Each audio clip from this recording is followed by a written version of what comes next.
Flambo Radio. Flambo Radio. Sparks knowledge, ignites skills, sphere of flame that forges learning.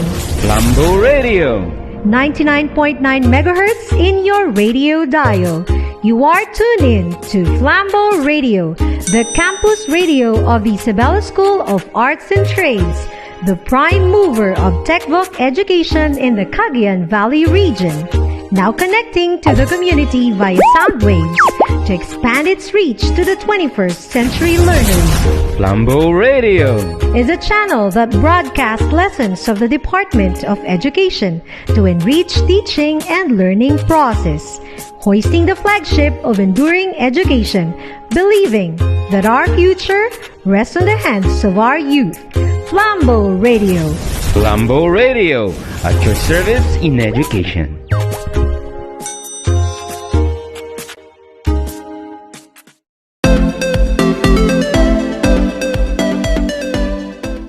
Good day, senior high school learners. How are you doing today? I hope you're doing great and feeling well. We are now in the second week of our learning episode in Introduction to Philosophy of the Human Person. I am Teacher Jane, your radio teacher.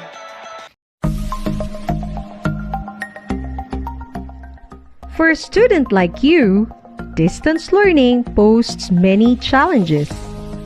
Learning all by yourself in this time of pandemic is not easy.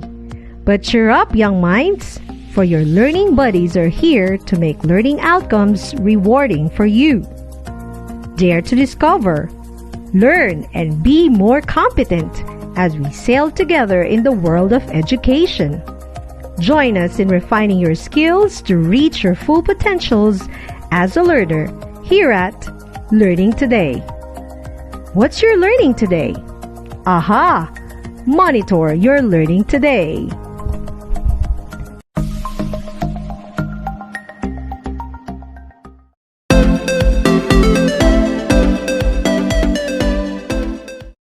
In the previous lesson, you learned about holistic and partial thinking in philosophy. Moreover, you were also able to see the value of philosophizing in achieving a broad understanding of your life. In this lesson, you will learn about the various ways of evaluating our own opinions. In addition, you will also learn to distinguish between truth and opinions and reflect on concrete experiences in philosophical way in order to come up with sound decisions.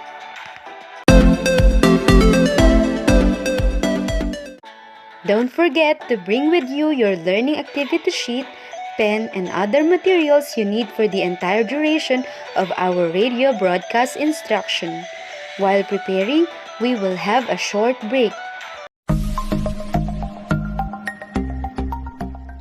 For a student like you, distance learning poses many challenges. Learning all by yourself in this time of pandemic is not easy.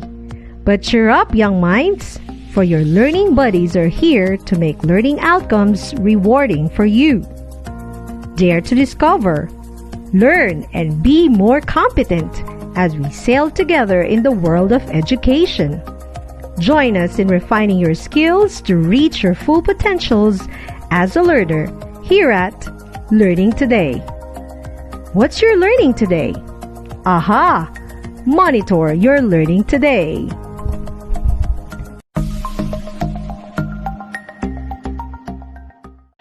And we're back. You're still listening to School on Air for Philosophy.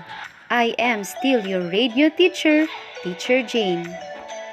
Before we start our lesson proper, turn your learning activity sheet on page 25 and answer the activity 1, which is Getting to Know.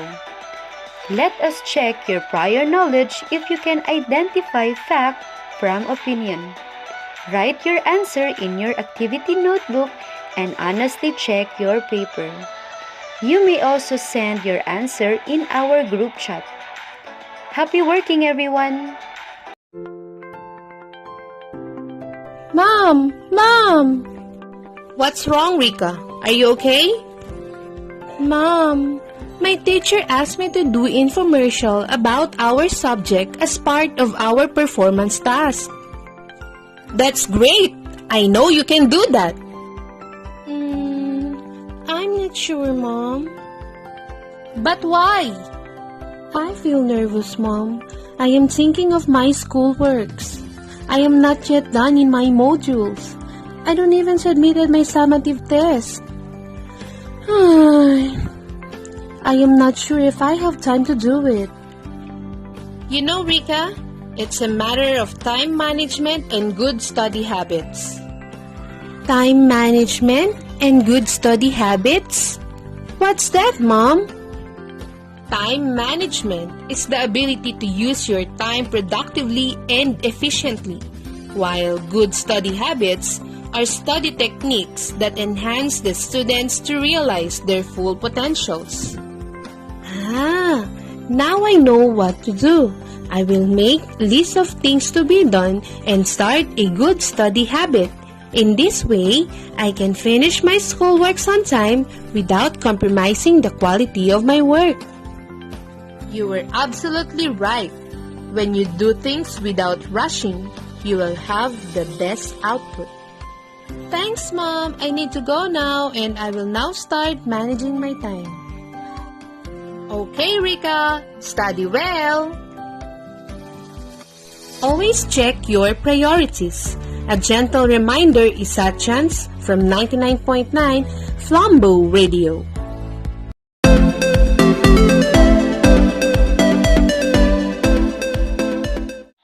You're still listening to Flambeau Radio 99.9.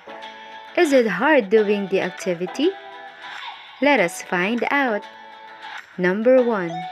Tuguegarao reached 42.2 degrees Celsius, making it the hottest city in the Philippines. Is it fact or opinion? The answer is why?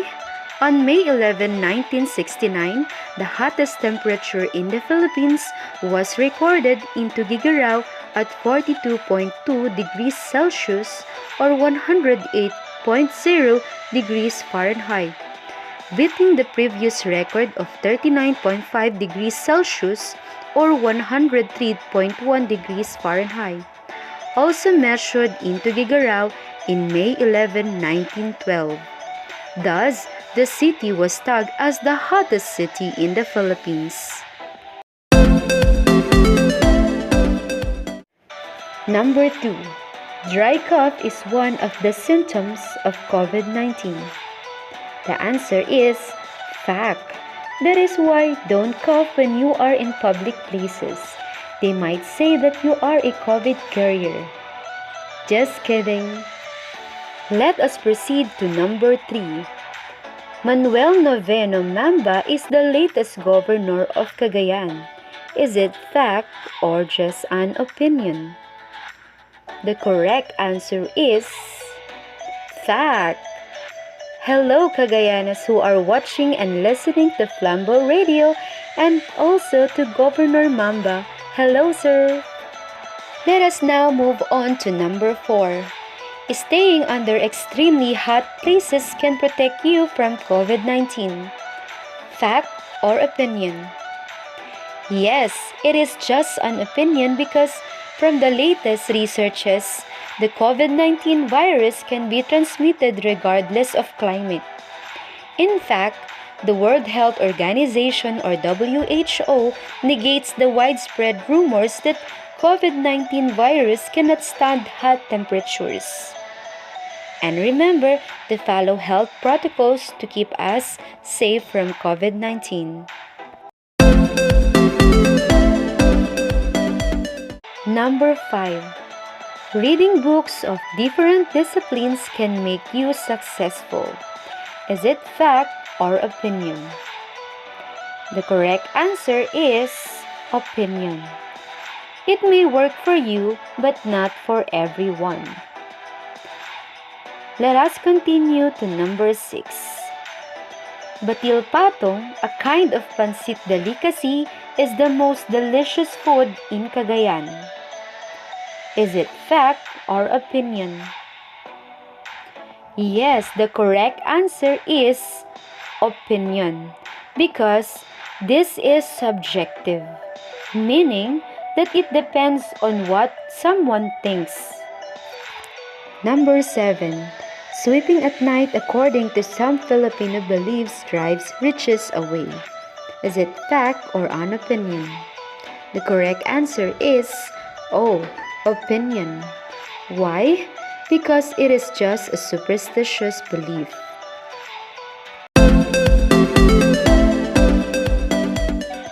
Number 8. Drinking liquor is prohibited to minors ages 17 below. I know you all know this, right class? The answer is fact, because there is an act prohibiting the access of minors to alcohol and penalizing establishments that sell alcohol to minors. The act shall be known as the Anti-Underage Drinking Act. So, dear students, remember this policy, okay?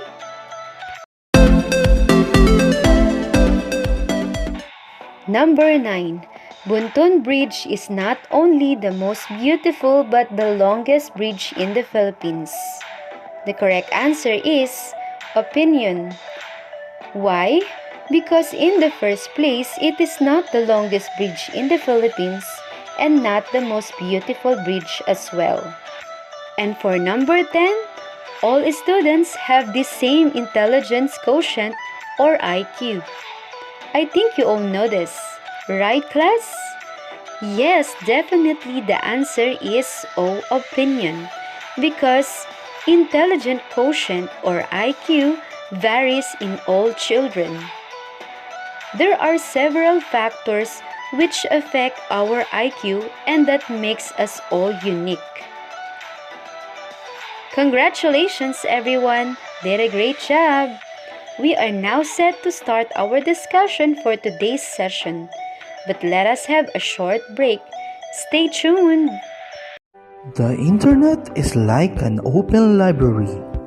Click here, click, click that, click, and voila, the information is already served. Copying information is made easy, isn't it? But take it easy. You might commit a crime by simply copying someone's idea, even in the internet.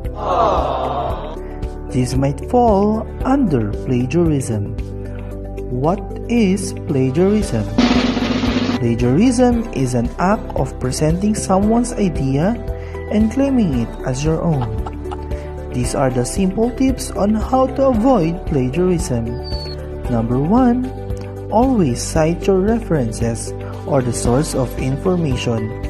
Number 2. Use quotation mark when copying word-by-word information. Number 3. Always give credit to the author. These simple tips will help you to become a better citizen even in the internet. This is brought to you by 99.9 Your Sat Radio. And we're back. Let us unlock some technical terms that we may encounter during our discussion. Conclusion is a judgment based on certain facts. Beliefs are statements that express conviction which are not easily and clearly explained by facts. Explanations are statements that assume the claim to be true and provide reasons why the statement is true. Arguments are a series of statements that provide reasons to convince the reader or listener that a claim or opinion is truthful. Fallacies are arguments based on faulty reasoning. And bias is a disproportionate weight in favor or against an idea or thing, usually in a way that is close-minded or prejudicial or unfair. Today, We encounter a lot of information from various sources such as the media and other interactions with friends, family, and other members of the community. Most of them is helpful, but some may mislead or may even be altered false. How can we distinguish opinion from truth? Let us first define opinion and fact. Opinion is a statement that holds the element of belief. It tells how someone feels. In other words, it is what someone feels, believes, or thinks, and is not necessarily the truth. While fact is something that is true and can be verified as such. You can find facts in legal records, scientific findings, encyclopedias, atlases, and etc. To understand these two concepts better, turn your modules to page 26 and let's analyze the table. Distinguishing between fact and opinion needs consideration on basically important reminders as each has distinct characteristics respectively. Let us distinguish fact from opinion. A fact is a statement that can be proven true, while an opinion expresses someone's belief, feeling, view, idea, or judgment about someone or something. Yes, because a fact is subjective, while an opinion is subjective. Fact is discovered, while an opinion is created. A fact states reality, while an opinion interprets reality. A fact can be verified, while an opinion cannot be verified. Understand, class?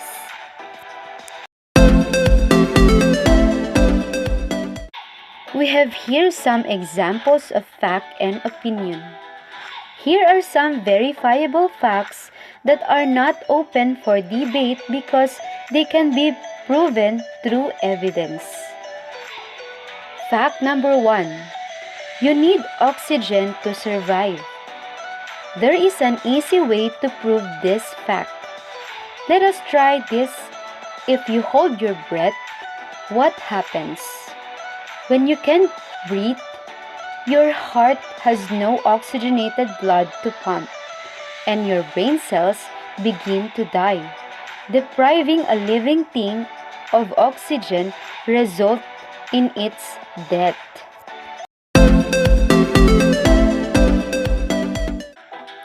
Let's have examples of opinions.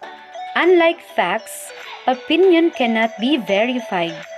They can be supported by evidence as in persuasive writing.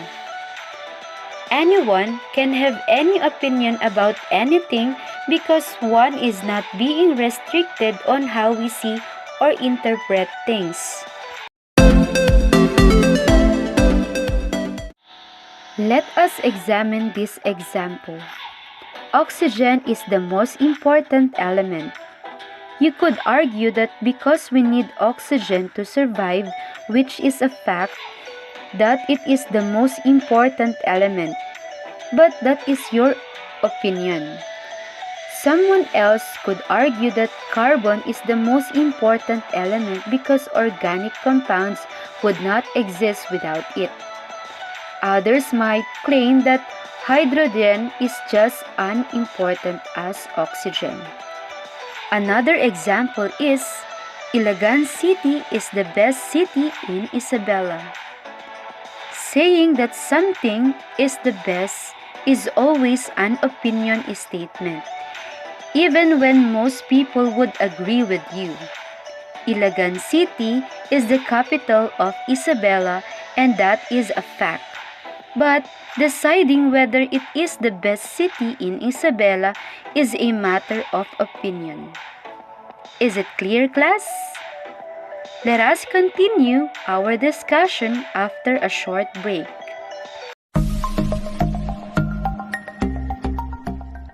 For a student like you, distance learning poses many challenges. Learning all by yourself in this time of pandemic is not easy. But cheer up, young minds, for your learning buddies are here to make learning outcomes rewarding for you. Dare to discover, learn, and be more competent as we sail together in the world of education. Join us in refining your skills to reach your full potentials as a learner here at Learning Today. What's your learning today? Aha! Monitor your learning today.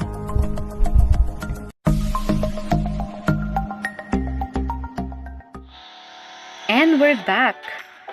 Now, let us examine the questions for easy identification of fact. Number 1. Can the statement be proven or demonstrated to be true? Number 2. Can the statement be observed in practice or in operation? Can you see it happen? Number 3. Can the statement be verified by witnesses, manuscripts, or documents? If it is proven, demonstrated, observed, or proved with our senses, and if it can be verified, then it is considered as fact or truthful. On the other hand, statements that express a writer's feelings, attitudes, or beliefs, they are neither true nor false. They are one person's view about a topic or issue. These are words to identify opinions. Number 1. Words such as bad, worse, good, better, best, worthwhile, worthless, and etc. Number 2 are the qualifiers such as all, always, likely, never, might, seem, possibly, probably, should, and etc. So, when you encounter these words used in a statement, you can easily identify that those are opinions. Now let us take a look at some examples of the signal words to convey facts, such as confirms, discovered, demonstrated, according to, and etc. And these are the signal words to convey opinion, such as claim, argues, suspect, my impression, might not, and etc. As we can see from above examples of the language used, the introductory statements can be helpful in indicating whether it is being framed as a fact or as an opinion. Is it clear, class? Let us embark on our own investigation on the nature of knowledge. We know if something is true is when a belief can be justified or proven through the use of one's senses. Let's start by stating the very obvious things we know about ourselves. I am alive. I have a body. I can breathe. Do you believe that this statement applies to you? Yes, of course. But remember, as a philosopher, we do not assume that every statement is true. Using doubt, let us revise the statement to make them easier to scrutinize and analyze. Am I alive? Do I have a body? Can I breathe? Now, how will you figure out the answer to these questions? Do you have any idea? You may send your answers via Messenger.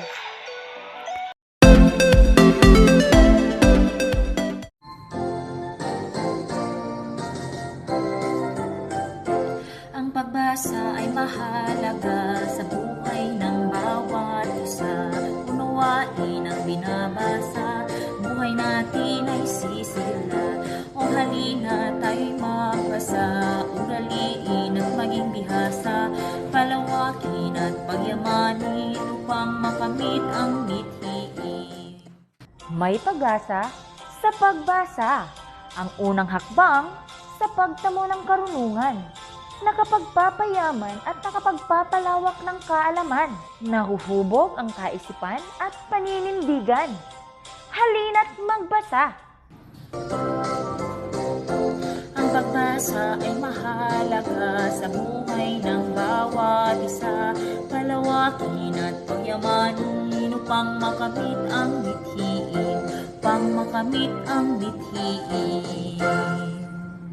Ito'y hatid sa inyo ng 99.9 Isa Radio. Yes, obviously the answer would be to examine yourself to determine if indeed you are alive, that you have a body, and you can breathe. You can feel your pulse, your heartbeat, your arms, legs, feet, and head. Try to take a deep breath and exhale. If you were able to do that, then you can conclude with certainty that you are alive. You have a body and you can breathe. A belief is true if it can be justified or proven through the use of one's senses.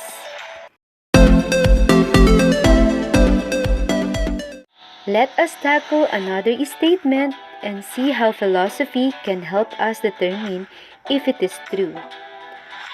I am a Filipino.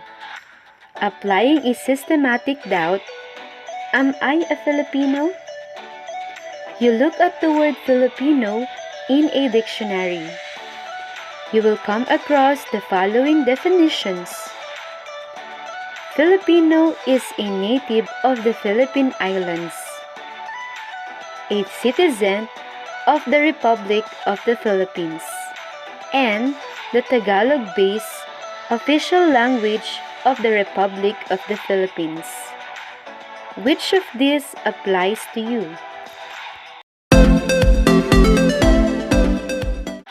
Definition 1 and 2 are the ones that best apply to you since they refer to Filipinos as person. Based on the definition outlined, you can say that you and everyone in your community are Filipinos because you and your classmates, your teachers, and your family members were born in the Philippines. Definition number 3 cannot be used since it refers to the Filipino language and not to Filipino as person.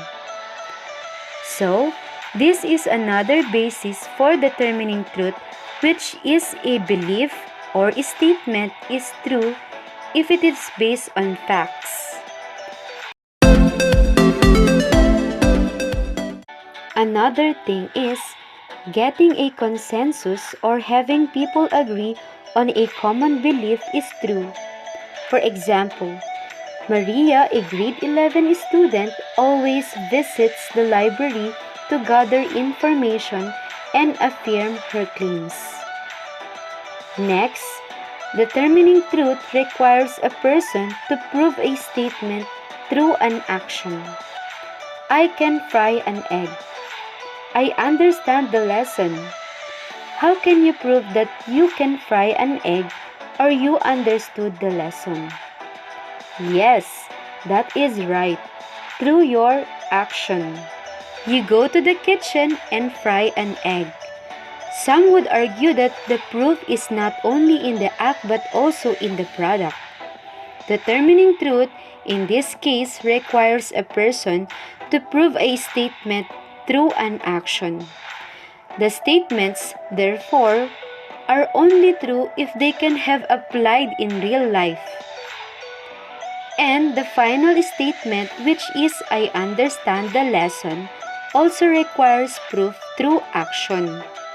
The best means to determine whether you have understood the lesson is to take a test and get a good score.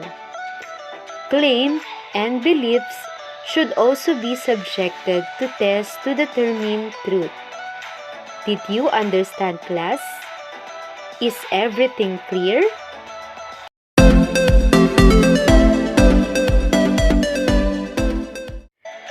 Bring out your activity notebook and answer these questions. Number 1. How does an opinion differ from a fact? Number 2. Give at least 5 qualifying words to identify opinions from truth. And number 3. Why truth is important. I will repeat the questions. Number 1. How does an opinion differ from a fact?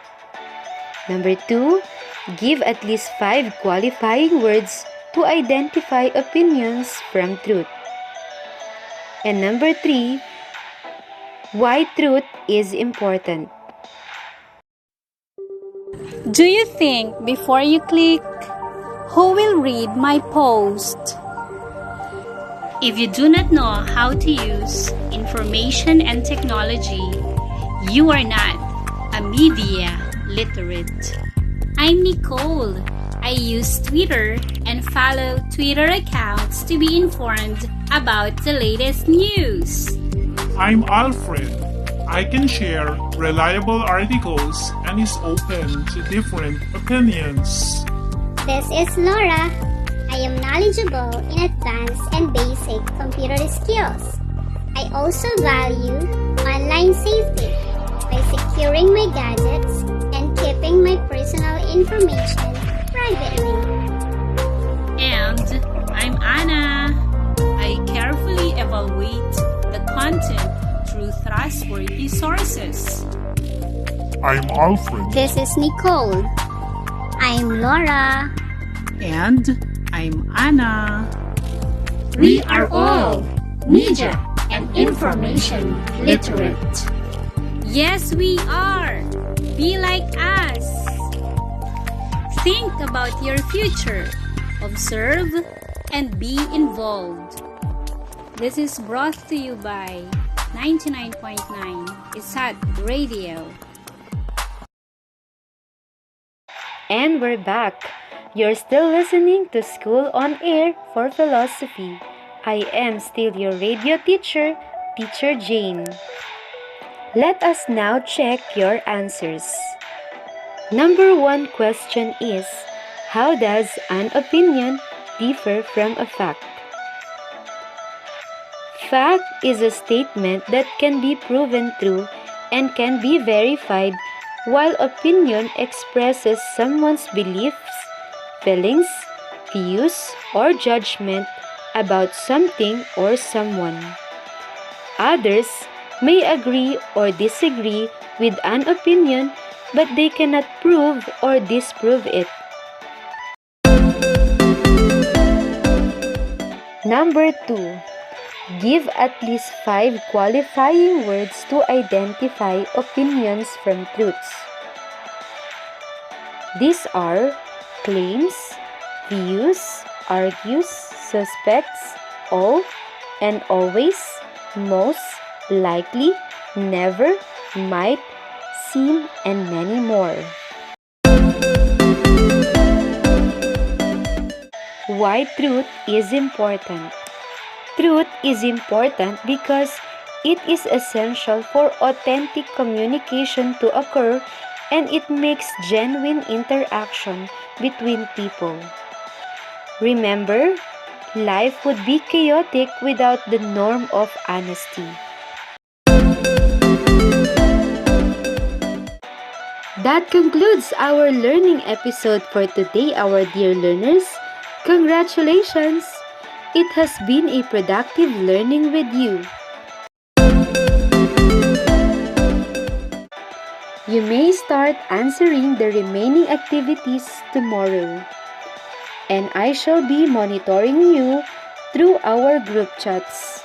And don't forget to answer the reflection part of your modules. In this way, you can monitor your progress. Let us be inspired. Let us be honest. let us share positivity, and let us keep the fire burning. Until next time, stay tuned for more learning here at 99.9 Flambeau Radio. I am Teacher Jane, your on-air buddy, signing off. Flambeau Radio. Flambeau Radio. Sparks knowledge, ignites skills, sphere of flame that forges learning. Flambeau Radio. 99.9 megahertz in your radio dial. You are tuned in to Flambeau Radio, the campus radio of the Isabela School of Arts and Trades, the prime mover of TechVoc education in the Cagayan Valley region. Now connecting to the community via sound waves to expand its reach to the 21st century learners. Flambeau Radio is a channel that broadcasts lessons of the Department of Education to enrich teaching and learning process, hoisting the flagship of enduring education, believing that our future rests on the hands of our youth. Flambeau Radio.